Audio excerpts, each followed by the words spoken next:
Alright, ladies and gentlemen, welcome back to another episode of Into the Fray. This is number 1.5, where we're going to go play on Diag 1v1, an oldie but a goodie. It's been quite a while since I've played, so a couple of tips. If you haven't seen the actual episode for Into the Fray number 1, where I go into why this map is surprisingly good for what it is as an introduction to how to play a real-time strategy game, go ahead and watch that. That was just a quick synopsis. Yep. Good luck, have fun, of course. So what we're going to do now is I'm going to teach you a couple of things about Diag 1v1 you might not know that will actually help you out quite a bit when you're playing the game. So the first thing is that workers number 1, 2, and 3 at any given time will get you about 14% on average. Times 3 is 42. You see they're hovering right there at 41% use right now. This is really important because worker number 4, instead of giving you the expected 14% value, drops off to I think 12 or 11% value. This means that since you have 6 gold mines, if you have 3 workers each, that's 18 workers total, that is actually vastly more effective than having all of those on 1 mine or all of those on 2 mines.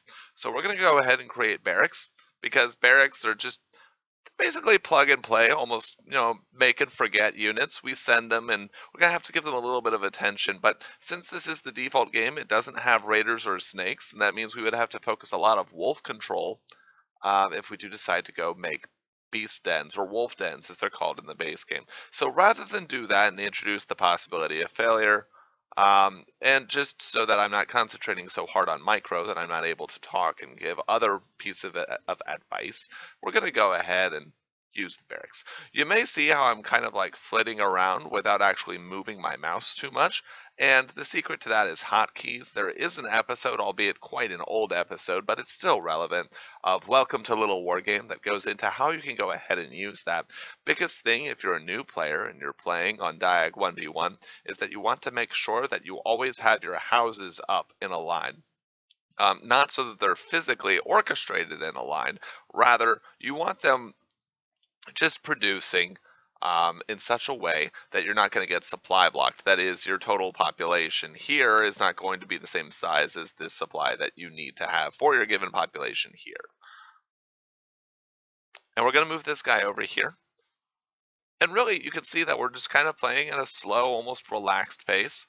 We're going to go ahead and make a forge because I believe in the power of upgrades. And we're just going to, go over here. We're probably going to make some archers now, to be honest, since we have a decent front line. I still like the ratio of 3 to 1 whenever you're constructing archers and soldiers in the base game. That is not to say you're not in a ranked game. So you're going to want about either 3 soldiers to every 1 archer, or 3 archers to every 1 soldier. We see people going more for the 3 archers, 1 soldier, especially in Diag 1v1 because you have the ability to kite, and because, as we're going to see, there are certain places you just do not want to get stuck, namely the center here with all of these pillars. If they clump archers here or here, it can be very difficult for soldiers to actually get in there because the surface area is reduced. So now that we have 3 on all of those, we're going to change our rally point to over here and maybe construct another house. And now we're going to hotkey bind. I always hotkey bind my forge to 5, and we're going to make an attack upgrade because why not? So now we're going to want to make 1 more. If we make 1 more soldier, we'll have 6 soldiers and 2 archers. And then we're probably going to go attack with that force right off the bat and see what we can't do with it. If we win, okay. If we don't, we'll go into more tech. I personally am still a fan of Venny. He's an older player. He doesn't show his face around here much at all, if at all, anymore. But he was a guy who did a lot of work back when it was a bit more powerful with a group of units, just archer catapult. And he would make... This was back when dragons were very, very powerful. Like surprisingly powerful, and yet he would still get fast 3 bases, and even on long maps that would naturally favor a beast player, he would get turtle up into 3 bases, and then he would make archers for range and catapults for damage, and it was amazingly effective. So we're probably going to win this just by the numbers that are given here. A little bit of micro, not necessary really, but we're going to do it because we can. We do what we must because we can, and we're going to pull the weak soldiers back. We're going to try and lose as few units as possible. That means as few units as possible. My micro is obviously not my forte anymore. It has been a while since I've played. So we're going to go ahead and attack. And Alex says, not bad. He might be conceding as our +1 starts to come online. And I think we are going to go ahead and create a workshop because I am just such a fan of that. And we're going to move this worker over here. Yeah, I think he's going to maybe repel it. I'm not sure though. In any case, we do have more stuff coming on. I'm going to re-hotbind so that the workshop is involved there. And we're going to pull these units back, but it's not really threatening. We can just keep the units over here on the side, honestly. And we'll use the archers to poke them down, make sure that they die. I don't believe that they're upgraded, so this is going to go well for our favor. And yeah, I think he's probably going to send the archer back so he can hide. We should expect a GG to happen pretty shortly. A worker pull wouldn't be surprising either. So we're going to go ahead and do this. And if all the units die, it's really not that big of a deal because we are camping production. What we aren't doing, though, is focusing on macro. Macro is just producing houses, making more stuff. So we're going to go ahead and do that. And we're going to see that our money is still really high because I am terrible at this game occasionally. And we're going to go ahead and make barracks. So pretty good, says the guest. I think it's pretty good. We're not doing badly is the way that I would put it. And we're going to make sure that these archers are focused hiring here. There's no reason. Yep, we're going to try and have him hit some weaker units, some stronger units rather, so they're not as likely to die. Ooh, the micro! Oh, yep, he does focus the weak one, but I actually don't think it's going to matter too much, especially when you see the units start to come out. And we're going to make another house because I think that we can afford it. And is there a point in making too many more workers? No, not really. We do have to split our workers, though, because they're really badly done. I think one of the big things to get away from when you're new to an RTS, this feeling that you have to watch all of the fights. It's certainly nice, but as you've seen, if you're not focusing on the fights, it's much easier to just make stuff.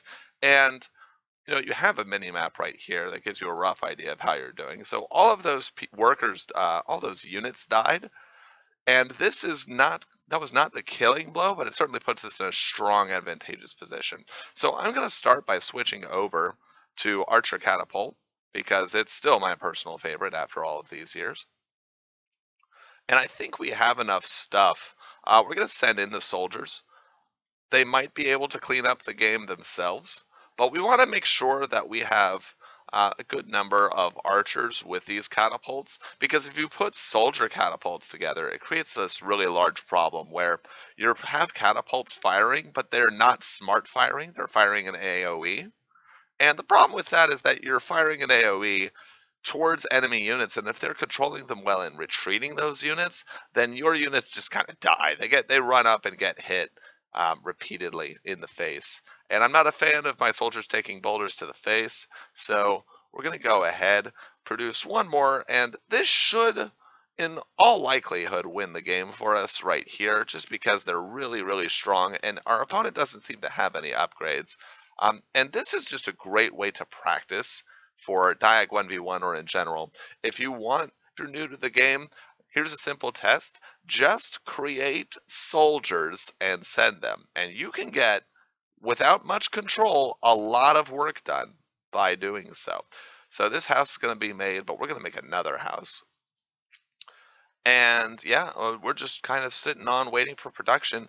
And at this point, I think that's enough to win the game. But we're gonna send the final knell of units in over here. And notice, I'm sure we will see this at the end of the game, but I believe that Alex is going to have a much lower economy, much lower total gold mined, because he has not been splitting the workers the way that we have. And I think that's important to note because I don't think we've created as many workers as he did. I would be surprised if we did, in fact. But this split, this optimization, is far more in our favor. And that's the kind of stuff that you want to think about that will help you get much, much better at the game much sooner. So I think that's it. I think we've killed, all these soldiers are so low on health. All of them. And the guest who's in the game is saying GG, and that might actually be GG. And it certainly seems that way. And we're probably going to play one more game of Diag 1v1. and see if we can't either hit the same opponent or watch a game between two other people who are playing. Since I do enjoy that, it's like it's not even a perverse pleasure, it's just enjoyable. Yeah. And revealed is what happens when all of your castles on the map have been destroyed. So it makes it easier. Probably later today.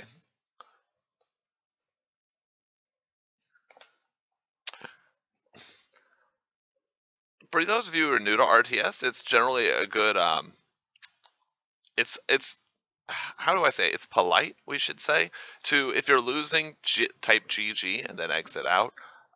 But yeah, there we go. The actions per minute were actually not that crazy. It's literally double, but it's not as crazy as it seems. There are much faster people in this game than me. I think what's important is the mind gold here, because being twice as fast clicking wise doesn't make it so that I get twice the gold. That was just the optimal split of workers.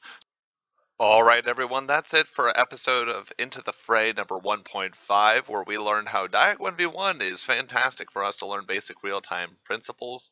If you have any friends who are perhaps hesitant to get into the real-time strategy genre, tell them to hop on a little war game, go on to Diag 1v1, and hopefully I'll see you back in Little War Game.